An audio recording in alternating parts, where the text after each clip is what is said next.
guys! Welcome back to my channel, Maka Vlog. So for today's video ay mag-walk tayo. So welcome to my vlog. It's Maka Vlog guys. I-tour ko dito sa Macau. Today is today is September 27 and it's 6:30 in the evening. So ito guys, nagka-traffic din dito guys sa Macau pag pag gabi na. Traffic din siya. Kaya ako magdaan, so magtakbo tayo. Then guys, so ang mga benta dito, mga dried. Alam nyo ba na napakamahal nito? Yung mga dried na ganito dito sa China, sa Macau. Kasi yan yung mga pinapasalubong nila. Yung mga dried na mga dried na mga squid, dried na mga kasi ginagawa yan nila ng soup. Saka ito guys, so nagbenta ng herbal na tea. Kada cup is may prices, 20, 10, saka pwede ako maintindihan. 400 cm.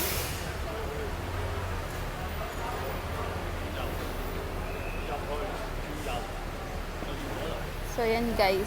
So dito tayo guys, maglakad-lakad tayo dito. Mag-walking down the road.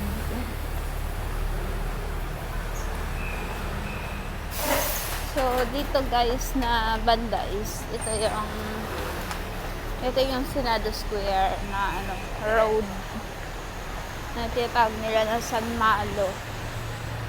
Dito ang Gisina Road pag maraming tourist. Dito yung bus stop yan dito.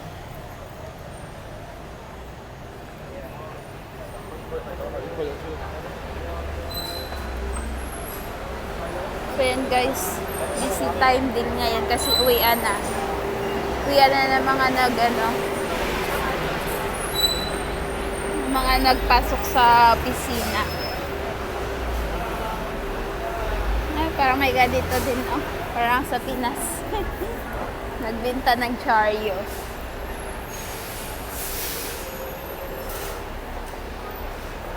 So mag-walking tayo doon papunta sa Grand Lisboa. Grand Lisboa na, ang Grand Lisboa is casino yan. And then dito guys, yung nagbibenta ng mga souvenirs, mga cookies, mga dried na meat. Just video. Thank you. Na mga dried na meat. So mag-video lang tayo, hindi tayo magbili. Thank you!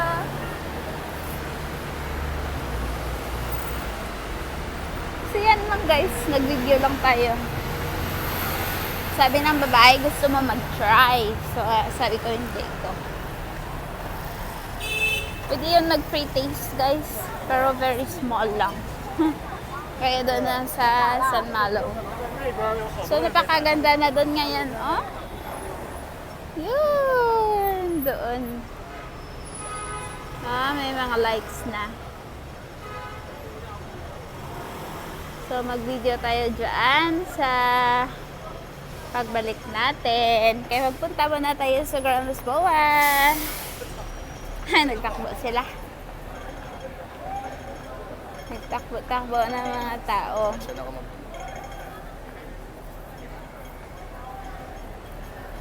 Oo.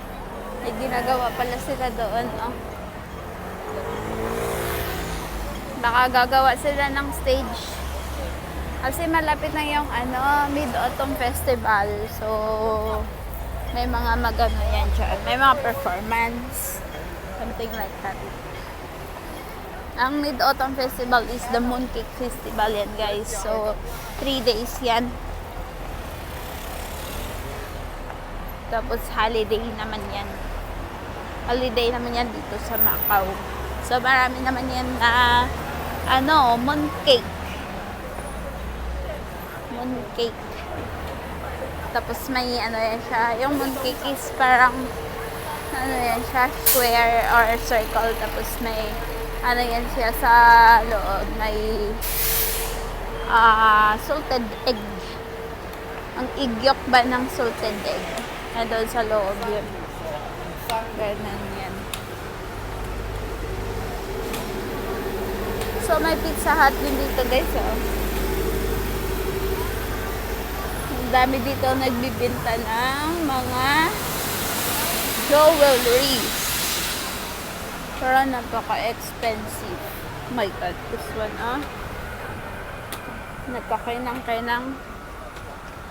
So, magdaan na tayo dyan, guys. At saka, ito yung Circle Square. Yan. Nandiyan sa loob yung pinapadalhan ng pera papunta sa Pinas. Meron din dyan Jollibee, Starbucks. So, yan ang mga dyan. Mga tindahan dyan. So, magdaan lang tayo dyan, guys. So, ito yung way ng Senado Square. So, maganda na siya ngayon kasi marami ng ilaw. Kasi gabi na.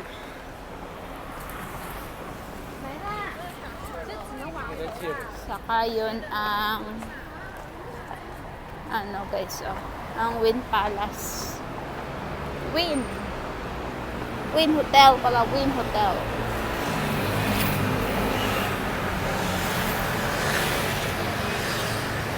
Diba, guys? Ang weather ngayon is lang, hindi siya mainit, hindi siya malamig. Kasi malapit na din ang autumn. Saka winter. Kasi ngayon, bare months na.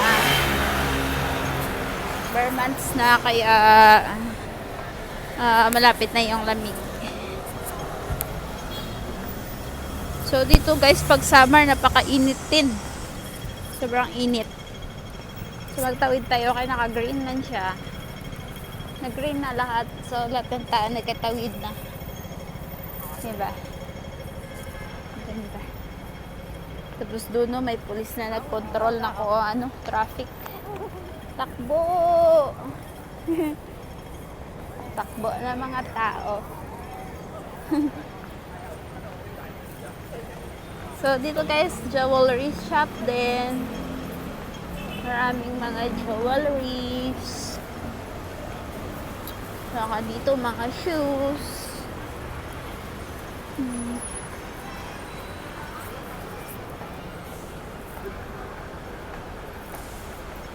Dito rin, mga shoes din. Super good. Dito yung mga bags. Famous. So, guys, yan na yung Morales Bawa, guys. Para hindi makatay ang pangalan na.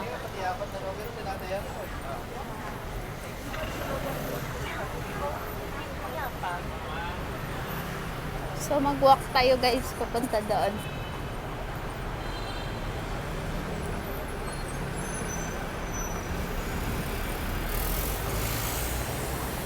So, pag ganito oras din na nag-uwian ng mga tao, so marami din pasahero sa bus. Sakay ng bus. Cute na baby.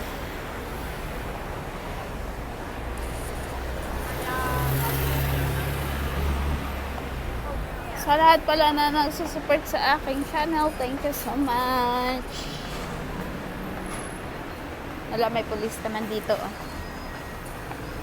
So dito guys sa Macau is hindi ka matatakot na kahit gabi na kasi maraming pulis.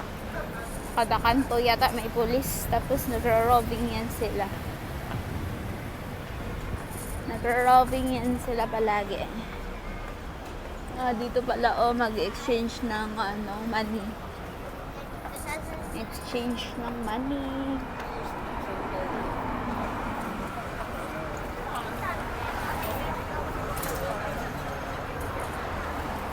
So magtawid tayo dyan guys.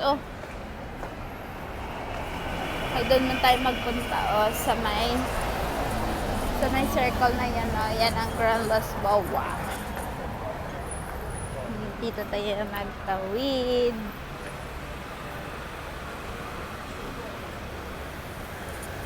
Yan guys. Ang bilog na yan. Diyan tayo pupunta. Mag-video tayo dyan. So magtawid na tayo. Kaya naka-green pala. So guys, dito pag magtawid ka naka-red, asus imong bayadan is 1.5. So ang 1.5 na yun is na yun sa Pinas. Mga 10,000 na yun. So tayo na wala tayong pambayad. So ayaw natin mamatay. Huwag na tayo magtawid pag naka-red. Kahit ang mamadali tayo, huwag na tayo magtawid. Kaya wala tayong pambayad Pero yung mga dito, yung mga nagpapasaway. May mga pasaway din dito kasi may mga pambayad naman yan sila pag mahuli sila ng pulis. Doon tayo magpunta sa nag-ilaw-ilaw. Ilaw na Grand Los Bawa. So ito guys is the Portuguese school. Portuguesa. Escola Portuguesa Macau. Portuguese school yan siya guys. Kasi dito is kasi dati yung yung Macau is na-colonize sila ng Portuguese. Sinakop sila ng Portuguese. Kaya dito yung mga tao is Chinese at saka Portuguese. Kaya marami din dito Portuguese na school. And also dito ang mga signs sa mga daan Chinese at saka Portuguese. Pero may English din minsan. Saka sa bus may English na din. Yung magsasabi yan kung saan natitigil ang bus. Na English na din ngayon. So, yun na guys. Dito na tayo sa may Grand Los Bawa. Sa Grand Los Bawa. Los Bawa. Hotel and Casino ito guys. Hotel and Casino. So, dito na tayo guys. Nakarating na tayo dito. Thank you so much for watching.